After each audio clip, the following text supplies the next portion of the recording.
I want to talk to you about the most important time in your life, and that is right now. Right now, this very moment. I want you to understand the power of now. How recognizing now moments in your life can change your life. Me learning the power of now has helped me get through some of life's most difficult periods. So, I'm just going to jump in and tell you my story. I started my career, I graduated from Morgan State University with a degree in communications and a desire to conquer the world of entertainment. I took an unpaid internship and hustled my way to the position of music director of the radio station. A music director gets to pick the music for the radio station, and it's a cool job. You get lots of free stuff. You get free music, free concert tickets, free lunches. It's a great job. The next step in line after you become music director is to be assistant program director, and then eventually program director where you're running the station. Now, me being music director, I was next in line. So when the position for assistant program director opened up, I interviewed for it. I was excited. I knew I had that job in the bag. And I didn't get it. I thought my interview was a technicality, but I didn't get it. The job went to an assistant who was in my department. So someone was promoted over me into that position. And I took it, felt a little kind of way about it, but I said, I brushed it off. In time, that position will open up again and I'll be ready. And down the road, the position opened up again. And this time, I knew I had it in the bag, because I had relationships, I had experience, I had the know-how. I knew that job inside and out. I was ready. And do you know what happened? I didn't get the job. Again. That was twice. And the best part was, the person who got the job was an assistant who was promoted over me. Again. That's twice. That's 2 times. That was passed over for a job by an assistant, someone who was beneath me, passed over for a promotion. Now I'm mad. I'm upset. And I'm hurt, quite frankly. I'm like, what's wrong with me? Why am I not getting this promotion? Why am I being passed over constantly? Am I whack? I'm starting to question myself and doubt myself. And I got so mad, I decided, you know what? I've had enough. I decided I was going to tell off my boss. I was going to tell him how I felt. I was going to march into his office and tell him where to go and how to get there. So the day I decide I'm going to have this big confrontation, right? I get ready. I'm marching out of hall to his office. It's a hip-hop station, so I'm walking like this. And as I'm walking down the hallway, something fateful happened. Next to my boss's office was another programmer who had become a bit of a mentor to me. And she saw that I was upset. She called me into her office and asked me what was wrong. And of course, when you feel you've been wronged, you have to tell everybody. So I tell her my story. And after a while, she listens to me and she asks me the question, Buttah, do you want to be program director? Is that what you want? Is that what you really want, to be a program director? My answer was that silence you just heard. I couldn't answer the question. I was stuck. And then she pushed me further. She said, Buttah, since you can't answer the question, what do you want right now? What is it that you want right now more than anything? If you could be in the position that you wanted to be, doing your dream job, fulfilling what you think is your destiny right now, what would you be doing? When I thought about it, my answer was, I think I want to be in comedy. I think I want my own television show. I like to be on the national stage. I like to have my face on the side of a bus. I want to be famous. And none of those answers had anything to do with being a program director. None of those answers had anything to do with even being in Baltimore. But here I was, ready to cuss out my boss and quit my job over being passed over for a promotion that I didn't even want. Because I never asked myself, what do I want right now?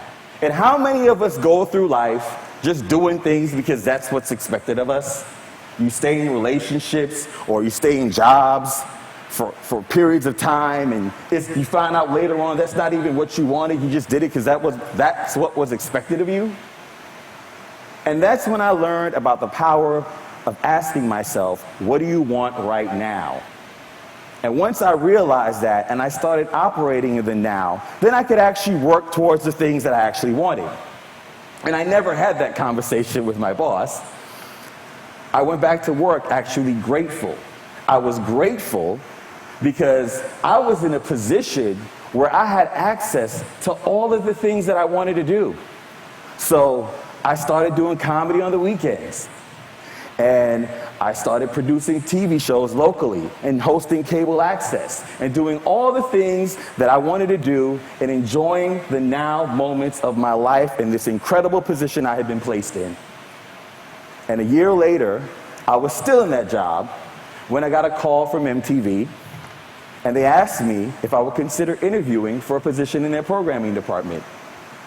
And I interviewed with them, and I got that job.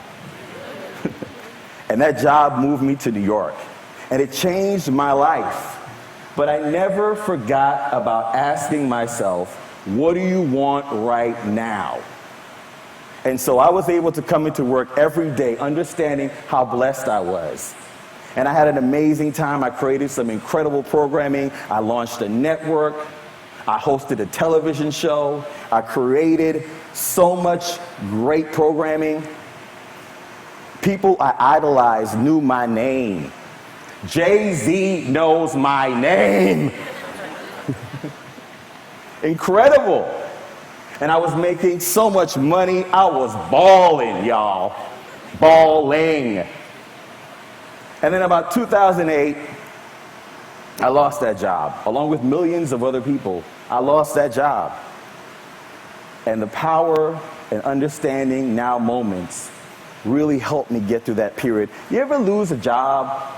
Anybody ever here relate to losing a job? And you have those moments.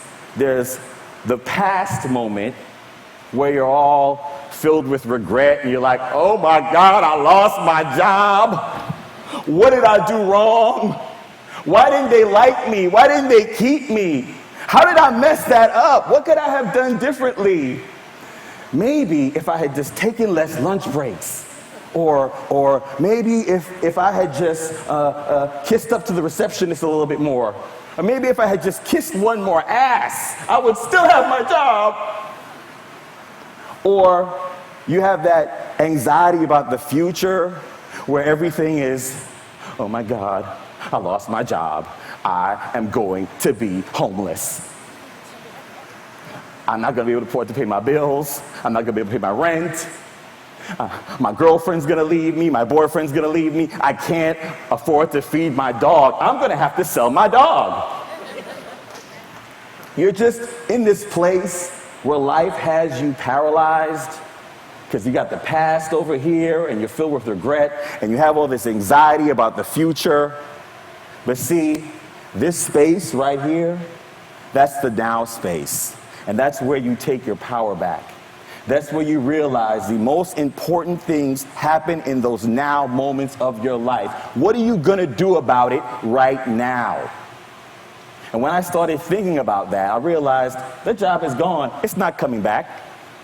The future, I don't have any control over that. But what I can do right now is update my resume, and I can start calling friends and finding out who's hiring, and I can do that now. And I can look at my finances and see, where's my money? What do I need to cut back on? What do I need to stretch to make this last? I need to do that right now. Your mental fortitude is developed in the now moments of your life. So I was able to make it through, and I got another job. And I rode the corporate wave for 5 years, and it was great. And then in 2015, I found myself on the bad side of a corporate reorganization. In other words, laid off. So this time, the now in my life told me that there was a dream that I had delayed long enough. And I decided to move to Hollywood to pursue my comedy, which has always been my passion, comedy. And I decided I wasn't going back into corporate America, I was gonna go to Hollywood. And so I gave up my apartment, moved away from my friends, and left and went to LA and got on my comedy grind. And when I tell you, it is no joke. When you go from making 6 figures with an assistant and expense account to performing in comedy clubs for free and sleeping on people's couches, being broke is some disrespectful stuff. Okay? But that was my dream. But see, and in that year, it was that year where you just feel like you're getting kicked and punched and blows from everywhere, and personal relationships and friendships were blowing up and things were happening. And I had one advantage over my colleagues over the years in business. I had access to these beautiful Virgin Islands. So anytime I needed to recharge or get myself together, I could come home. So I made the decision that I was going to come home for a month and kind of just figure myself out. And so when I was home, I started to have these feelings of regret, these feelings of maybe I'd failed. Was I going to make it? Was I good enough to make it in Hollywood? What were people going to think if I even left and stepped away from the comedy scene, even for a month? Would that sacrifice kill my dream? And then I started thinking about the now again. And the thing about the power and the purpose of now is it forces you to sit in your stuff and deal with the choices that puts you in the situation that you are in versus hiding from it. You know, a lot of people will do anything to avoid something that they need to do right now. They'll do anything.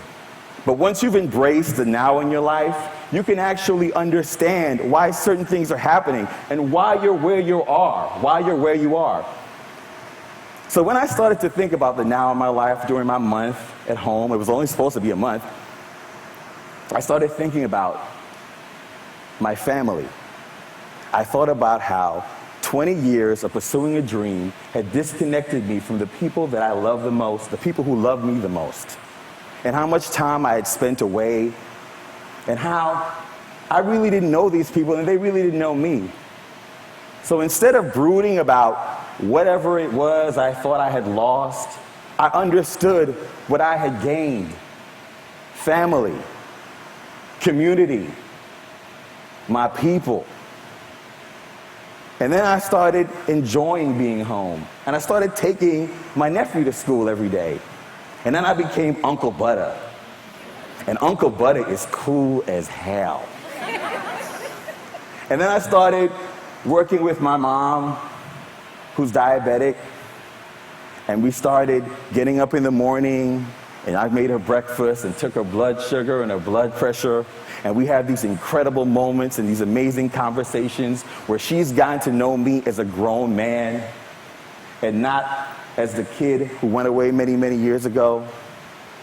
I understood my purpose for being there. I needed my family and they needed me. I started reaching out to the community again, and I started doing comedy shows at home and producing them, and understood that my passions could translate anywhere, here, America. And through producing those comedy shows, I got approached to do a TEDx talk. And now, here I am, having this now moment with you. Everything that I've been through has gotten me right here with you in this now moment.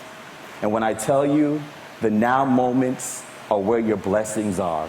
Most of your blessings occur in those now moments. When I wake up in the morning, that's a blessing, that's a now moment. When you can walk, talk, eat, sleep, breathe, those are now moments. When you can hug your loved ones versus talking to them on the phone and texting them, those are now moments. Don't let them pass you by. Thank you very much.